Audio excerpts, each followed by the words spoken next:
you. They're gonna follow you because of your name. And they say in order to be the best, you have to play the best. So I think that was big for me in trying to see where I rank amongst some of the top players in the country.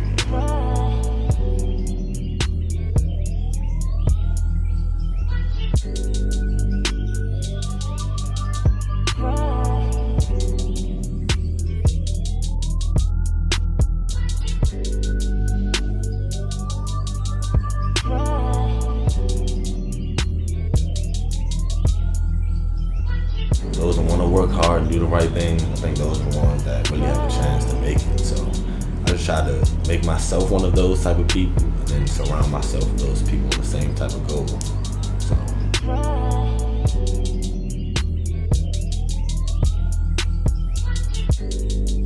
So Rock, man, you always been a great athlete. Even when I met you in the sixth grade, you came in with athletic talent, natural. But did you play any other sports? Like what made you pick football? I ran track growing up. Football was always there. My brothers, who always used to go outside and play football. So I think my love for that kind of translated over to playing the actual game, not having to be good at it. So I kept going. Yeah. Wasn't like the physical side of it. Did you embrace it early or did that come later? I think it came later when I know it was no running from it. So I kind of embraced that too. It was like either I'm gonna feel the pain or somebody else has to. So try to make sure it's other people as many times as possible. That's what's up. So like with all of that, you playing the game of football. You starting to like it a little bit. You continue playing it. When was the aha moment? When was that moment where you were like, you know what, I'm able to do some things that other people can't do. Like this, I'm special. What I'm doing. I don't think I'll really have that moment until I get to the NFL and play professional. I think now I've been making plays for so long. It's like I'm kind of ready to see when they're gonna kind of pay off. I should say, when's my work gonna really reap its benefits? Really, so that's what I'm waiting for. I haven't the aha moment. I mean, I just look at them as plays being made that have to be made. So I don't really look at it as anything extraordinary for anything that it's worth, really. Gotcha. Well, let me tell you this. So since I've been watching you for a while, so big moment for me I could think about is game against Georgia down in Naples, Florida, FBU, and we were down coming out of halftime. And you made an amazing punt return. Right. They got called back. It should not have got called back, but got called back.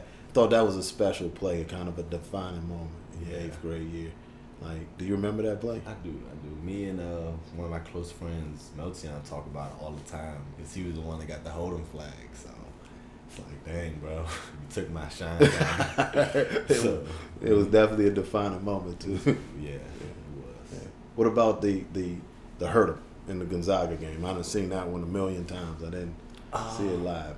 Did you feel like after that play, wow, I did that? When you seen that play again? The hurdles, those are cool to me. But I mean, usually when I'm going to the game, I wake up and all right, today I'm gonna try to hurdle somebody. So I mean, that play and that person, he was going low on me the whole game. So I'm hurdle him next play, and I got the opportunity to, and it happened perfectly. Nobody touched me, so that was one of my favorite moments too. That and the Miami Central catch, of course. Yeah. It's the one that was on ESPN. Yeah. Out the back of the end zone. Yeah. Top 10 Sports Center. That was great. Yeah. That was great. You almost dropped that too. I did. But hey. I know you played for a number of great youth organizations around the area. Got a lot of love for many of the youth organizations myself around here. Great friends in those programs. We all in the same fight. Landover Seminoles did an amazing job preparing you before I met you. But the Heat, we were kind of doing something different. Trying to go national. So let me just ask, what made you feel like you were ready to take that next step and see what the Maryland Heat was all about? I think you said it. The national schedule, that was a big thing for me, trying to get out there and play the best competition. And they say in order to be the best, you have to play the best. So I think that was big for me and trying to see where I rank amongst some of the top players in the country and like what I needed to do to become one. So playing the top players, the coaches, the relationships that I built early on that's still lasting as today we speak now. So I mean, relationships and the competition level for Maryland Heat, those are the two biggest things. You can't go wrong with neither. They can only really help you. So that was why I picked Maryland Heat. You know, unique thing about, you know, your past. Me and your mom talk about quite a bit is many don't know this. Coming in, you were younger and you were playing up. You know, and you came in and you had to compete against Raymond Boone and those guys, and she used to give me so much, so much grief for playing those guys early. And you know, how do you feel that experience, helped you along the way, having to, not only play up, but and we talk compete nationally, but you had to compete in your own backyard first, to get on the field and earn your way. DeMarco Helms, some of those guys at that particular time, OC, some pretty significant talent right there on your practice field, right there for you. I think that taught me, the biggest thing that taught me was patience, and nothing was going to be given to me, that I had to go out and earn it, which I would say I did. I mean, that was the big thing. I knew coming in, you weren't going to give me anything, no playing time, nothing, no matter how good people say I was. So I think that was a big part of it, and that's about it. Yeah. So your youth experience, right. and all the things we talked about with, competing within your team and then competing nationally, Right. How do you feel that prepared you for your next phase of your career, which was, St. John's College High School? I mean, playing the best competition week in and week out in middle school, I kind of knew it was going to be the same players, so I knew, like, if these were the best, then I would have to see them throughout college and throughout high school. So whether it was to maintain what I was doing or try to get better than the opponent, it's just, you know who your competition is going to be, so you might as well outwork them. That's about it. So you got to see him early. Right. Yeah. Right. Yeah. Now, you get to St. John's. You're at St. John's College High School, and you've got all these guys that were the man at their, youth teams. Some guys were now the man at St. John's. So, how do you feel? How did you become a leader amongst, a group of leaders? I say my work ethic. I don't really say much. I just like to go in, do my work, and get out. But I mean, once you do that constantly, consistently, day in and day out, other people starts to see it, I believe. And they want to either be a part of it or they don't. So I mean, those that don't, those are the ones that fall off. Those that want to work hard and do the right thing, I think those are the ones that really have a chance to make it. So I just try to make myself one of those type of people and then surround myself with those people on the same type of goal. So that's about it. Right? When did you make captain? I think sophomore year, first game. Yeah, awesome.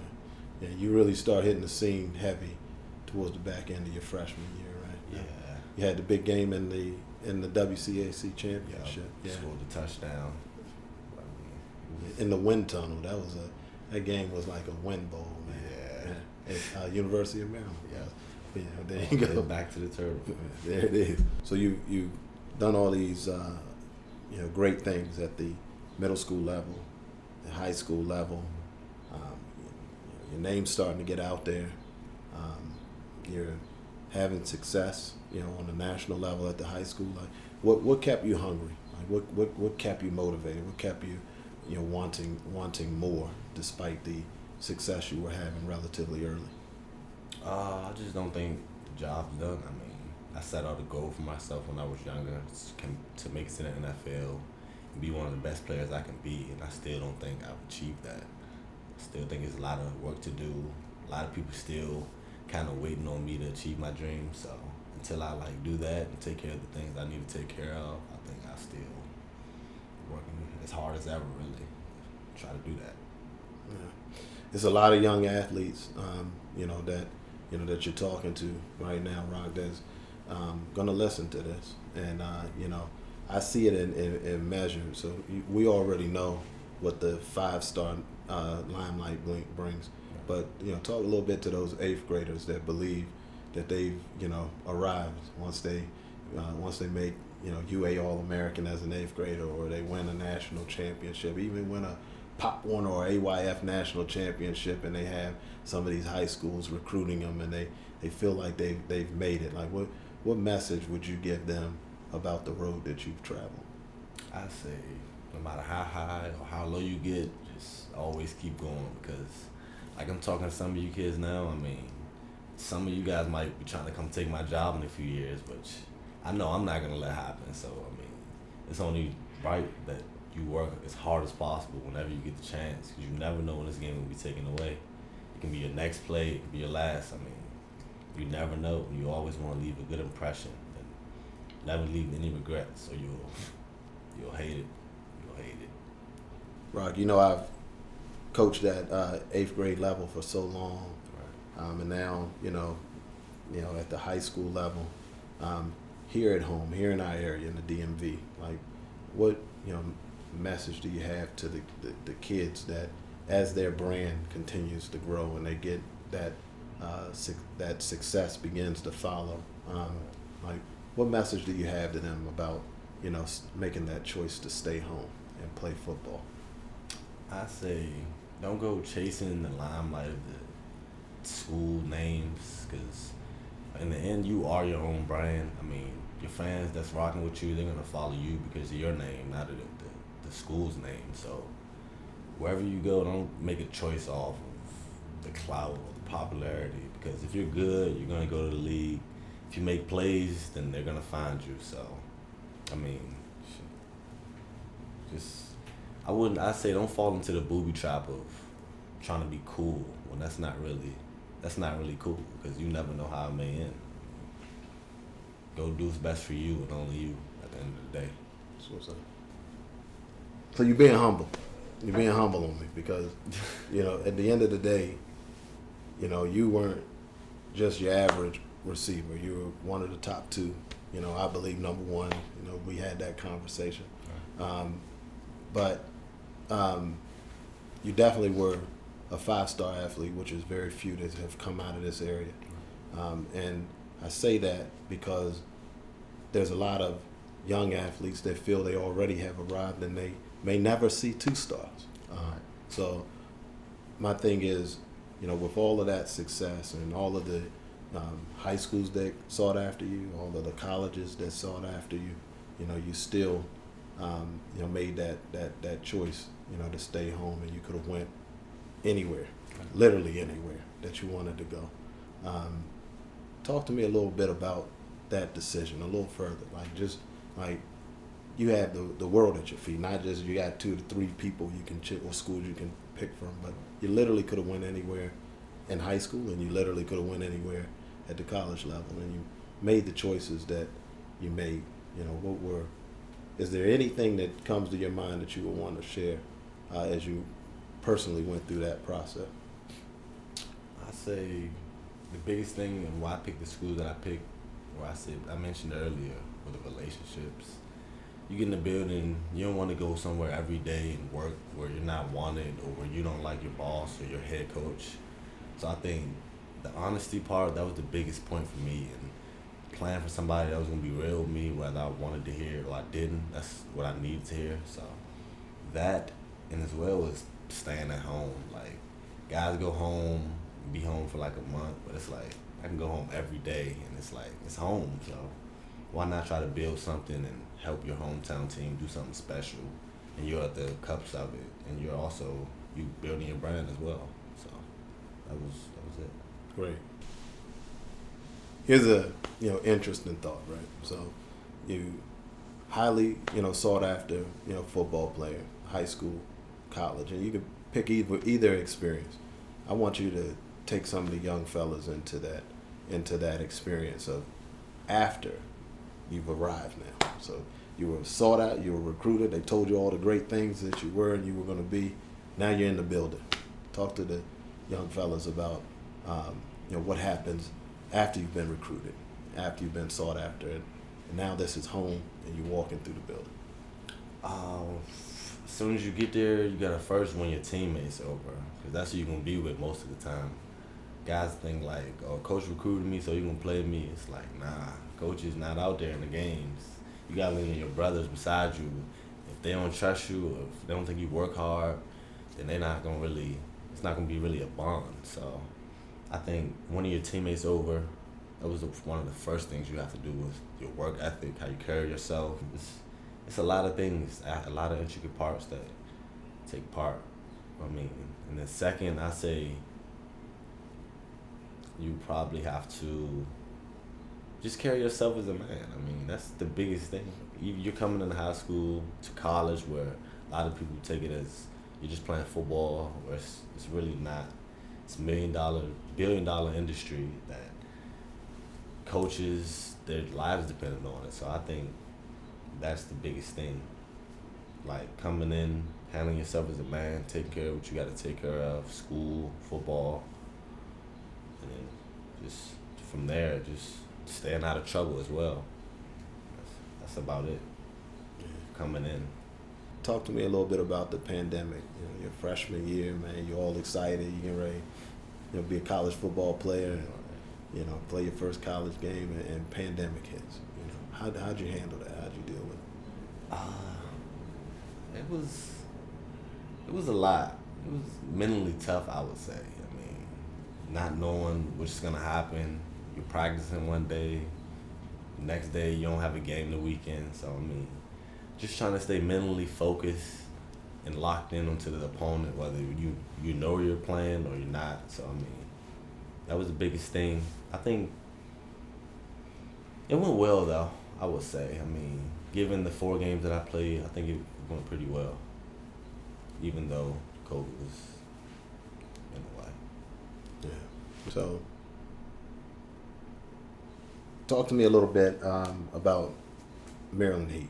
So, me and you, we've been rocking out since 6th grade, right? So, how was would you say the Maryland Heat as a organization, as a family? We prefer to use the term family versus organization. How did it not only prepare you, but also did you feel it, sustained you along the way, even through high school and to today? I think the level of commitment you have to play with Maryland Heat kind of translated over to football now. It's like there were no missing practices or coming late due to me. It's either you're there and you're participating and doing everything you got to do. That's how it is now. I see it. So I think that discipline at an early age kind of still instills in me right now as I go through my journey.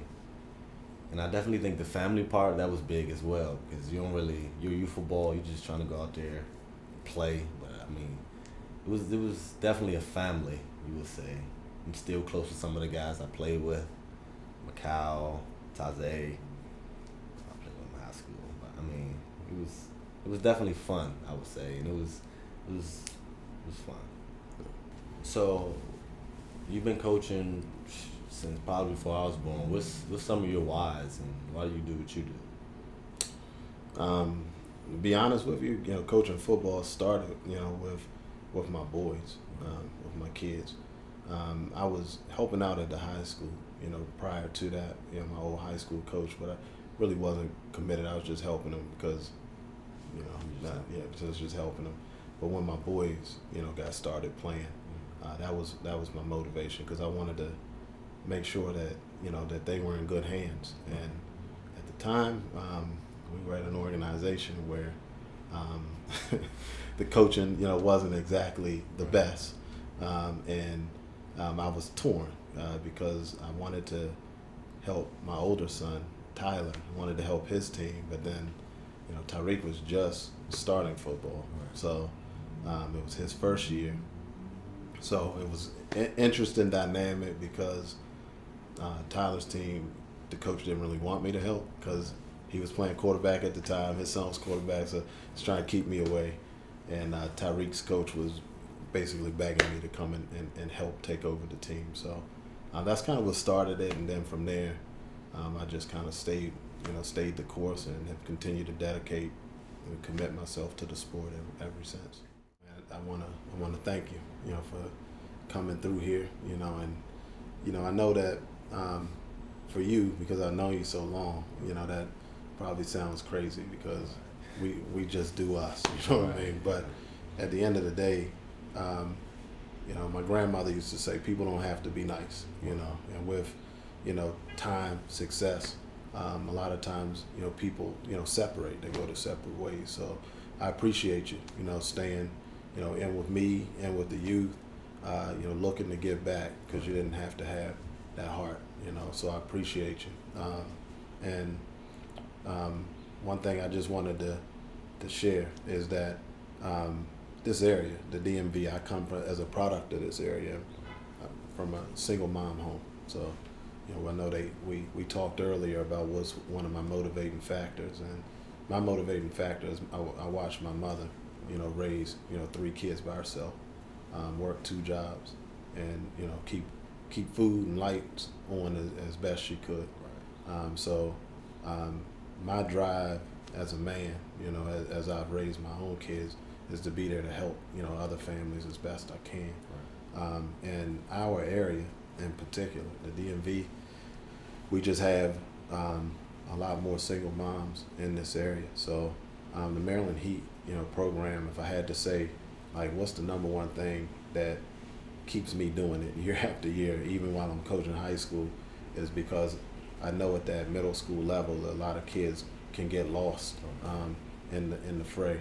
So if I don't have, good young men like yourself continuing to, help, keep this program going and help, keep us, charging the hill, so to speak, then, there's families that we're going to miss out on, and athletes that could be the next, Rakim Jarrett out there that gets, lost to the streets or lost to, just, the fact that there was no one there to keep him guided along the way. So thank you. I want to thank you as a man, as a coach, and as a family. Yes, sir. Who you think should be next to sit in this seat that I'm sitting in? That's a good one. That is a real good one.